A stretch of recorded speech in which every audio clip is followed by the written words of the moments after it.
ന്യായാധിപന്മാർ 8-ാം അധ്യായത്തിൽ നിന്നുള്ള ചോദ്യോത്തരങ്ങളാണ്.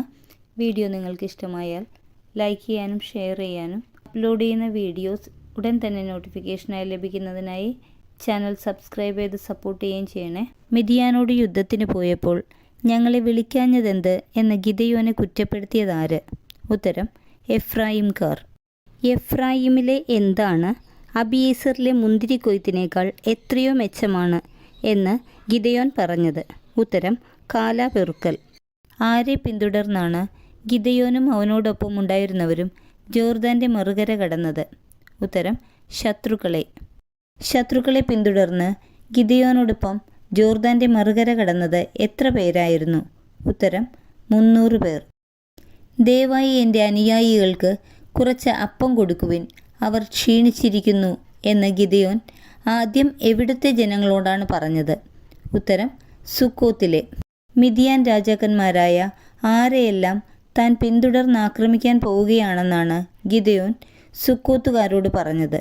ഉത്തരം സേബായെയും സൽമുന്നായെയും. സേബായും സൽമുന്നായും നിന്റെ കയ്യിൽ പെട്ടുകഴിഞ്ഞു.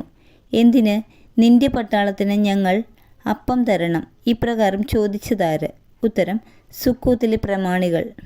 സേബായെയും സൽമുന്നായെയും കർത്താവ് എൻ്റെ കയ്യിൽ ഏൽപ്പിച്ചു കഴിയുമ്പോൾ നിങ്ങളുടെ ദേഹം എങ്ങനെ ചീന്തിക്കീറും എന്നാണ് ഗിദെയോൻ സുക്കോത്തിലെ പ്രമാണിമാരോട് പറഞ്ഞത്? ഉത്തരം കാട്ടിലെ മുള്ളും കാരമുള്ളും കൊണ്ട്. സുക്കോത്തിൽ നിന്ന് ഗിദെയോനും അനുയായികളും എവിടേക്കാണ് പോയത്? ഉത്തരം പെനുവേലിലേക്ക്. തൻ്റെ അനുയായികൾക്ക് കുറച്ചു ഭക്ഷണം കൊടുക്കുവാൻ ഗിദെയോൻ 2ാം തവണ ആവശ്യപ്പെട്ടത് ആരോടാണ്? ഉത്തരം പെനുവേൽ നിവാസികളോട്. വിജയിയായി തിരിച്ചു വരുമ്പോൾ ഈ ഗോപുരം ഞാൻ തകർത്തു കളയും എന്ന് ഗിദെയോൻ പറഞ്ഞത് ഏതു ദേശക്കാരോടാണ്? ഉത്തരം പെനുവേൽ നിവാസികളോട്. സേബായും സൽമുന്നായും എത്ര ഭടന്മാരോടു കൂടിയാണ് കാർക്കോറിൽ താവളമടിച്ചിരുന്നത്? ഉത്തരം 15,000-ഓളം.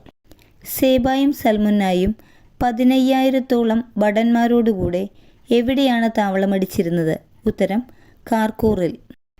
സേബായുടെയും സൽമുന്നായുടെയും കൂടെ താവളമടിച്ചിരുന്ന ഭടന്മാർ ഏത് ദേശക്കാരുടെ സൈന്യത്തിൽ ശേഷിച്ചവരാണ്? ഉത്തരം പൗരസ്ത്യ ദേശക്കാരുടെ. നോബാഹിനും യോഗ്ബെയായിക്കും കിഴക്കുള്ള നാട്ടുപാതയിലൂടെ ചെന്ന് സുരക്ഷിതരെന്ന് വിചാരിച്ചിരുന്ന പൗരസ്ത്യ ദേശക്കാരുടെ സൈന്യത്തെ ആക്രമിച്ചതാര്? ഉത്തരം ഗിദെയോൻ. കാർക്കോറിൽ താവളമടിച്ചിരുന്ന പൗരസ്ത്യ ദേശക്കാരുടെ സൈന്യത്തെ ഗിദെയോൻ ആക്രമിച്ചപ്പോൾ ആരെല്ലാമാണ് പലായനം ചെയ്തത്? ഉത്തരം സേബായും സൽമുന്നായും. സേബായെയും സൽമുന്നായെയും പിന്തുടർന്ന് പിടിച്ച ഗിദെയോൻ ഏതു കയറ്റം വഴിയാണ് പടക്കളത്തിൽ നിന്നും മടങ്ങിയത്? ഉത്തരം ഹേറസ്. ഗിദെയോൻ സുക്കോത്തുകാരനായ ഒരു ചെറുപ്പക്കാരനെ പിടിച്ചു നിർത്തി ചോദ്യം ചെയ്തപ്പോൾ അവൻ പ്രമാണികളും ശ്രേഷ്ഠന്മാരുമായ എത്ര ആളുകളുടെ പേരാണ് എഴുതി കൊടുത്തത്? ഉത്തരം 77. തൻ്റെ അനുയായികൾക്ക് ഭക്ഷണം കൊടുക്കാതെ അധിക്ഷേപിച്ച സുക്കോത്ത് പട്ടണത്തിലെ ശ്രേഷ്ഠന്മാരെ പിടികൂടി ഗിദെയോൻ എന്തുപയോഗിച്ചാണ് അവരെ പാഠം പഠിപ്പിച്ചത്? ഉത്തരം കാട്ടിലെ മുള്ളും കാരമുള്ളും കൊണ്ട്. അവൻ പെനുവേൽ ഗോപുരം തകർത്ത് നഗരവാസികളെ കൊന്നൊടുക്കി. ആര്? ഉത്തരം ഗിദെയോൻ. താബോറിൽ നിങ്ങൾ നിഗ്രഹിച്ചവർ എവിടെയെന്ന് ആരോടാണ് ഗിദെയോൻ ചോദിച്ചത്? ഉത്തരം സേബായോടും സൽമുന്നായോടും. നിന്നെപ്പോലെ തന്നെയായിരുന്നു അവരോരോരുത്തരും. അവർ രാജകുമാരന്മാർക്ക് സദൃശരായിരുന്നു. ആരെക്കുറിച്ചാണ് സേബായും സൽമുന്നായും പറഞ്ഞത്? ഉത്തരം താബോറിൽ വെച്ച് അവർ നിഗ്രഹിച്ചവരെക്കുറിച്ച്. ഗിദെയോൻ്റെ ആദ്യജാതൻ? ഉത്തരം യെതർ. എഴുന്നേറ്റ് അവരെ കൊല്ലുക. ആര് ആരോട് പറഞ്ഞു? ഗിദെയോൻ യെതറിനോട്. എഴുന്നേറ്റ് അവരെ കൊല്ലുക. എന്നാൽ ആ യുവാവ് വാൾ ഊരിയില്ല. നന്നേ ചെറുപ്പമായിരുന്നതിനാൽ അവൻ ഭയപ്പെട്ടു. യുവാവ് ആര്? ഉത്തരം യെതർ. ഗിദെയോൻ സേബായെയും സൽമുന്നായെയും വധിക്കാൻ ആവശ്യപ്പെട്ടത് ആരോടാണ്? ഉത്തരം തൻ്റെ ആദ്യജാതനായ യെതറിനോട്. നീ തന്നെ ഞങ്ങളെ കൊല്ലുക എന്ന് ഗിദെയോനോട് ആവശ്യപ്പെട്ടതാര്? ഉത്തരം സേബായും സൽമുന്നയും. സേബായെയും സൽമുന്നയെയും വധിച്ചതാരാണ്? ഉത്തരം ഗിദെയോൻ. ഗിദെയോൻ സേബായെയും സൽമുന്നയെയും കൊന്നതിന് ശേഷം അവരുടെ ഒട്ടകങ്ങളുടെ എന്താണ് എടുത്തത്? ഉത്തരം, കഴുത്തിലെ ആഭരണങ്ങൾ. നീയും നിന്റെ പുത്രനും പൗത്രനും ഞങ്ങളെ ഭരിക്കുക. നീ ഞങ്ങളെ മിദ്യാൻ്റെ കയ്യിൽ നിന്ന് രക്ഷിച്ചുവല്ലോ. ആരുടെ വാക്കുകൾ? ഉത്തരം, ഇസ്രായേൽ ജനത്തിൻ്റെ. ഞാൻ നിങ്ങളെ ഭരിക്കയില്ല, എൻ്റെ മകനും ഭരിക്കയില്ല, പിന്നെയോ കർത്താവ് നിങ്ങളെ ഭരിക്കും. ആരുടെ വാക്കുകൾ? ഉത്തരം, ഗിദെയോൻ്റെ. ഗിദെയോൻ ഇസ്രായേൽ ജനത്തോട് കൊള്ള ചെയ്ത് കിട്ടിയ എന്താണ് ഓരോരുത്തരും എനിക്ക് തരിക എന്ന് പറഞ്ഞത്?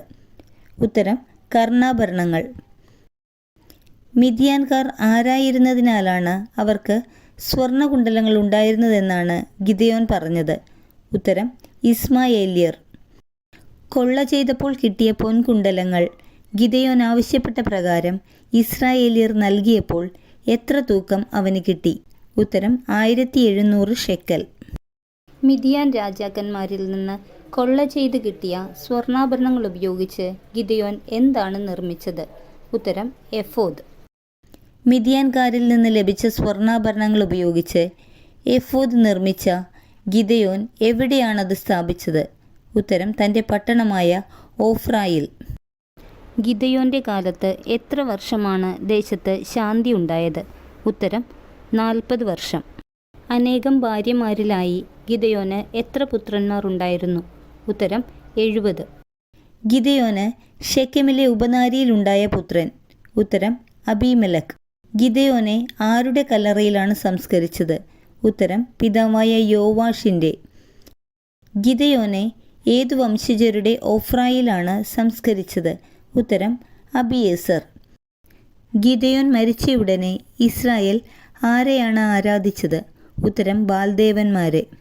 ഗിദെയോൻ മരിച്ച ഉടനെ ഇസ്രായേൽ കർത്താവിനോട് അവിശ്വസ്തത കാട്ടി ആരെയാണ് തങ്ങളുടെ ദൈവമാക്കിയത്? ഉത്തരം, ബാൽബറീത്തിനെ.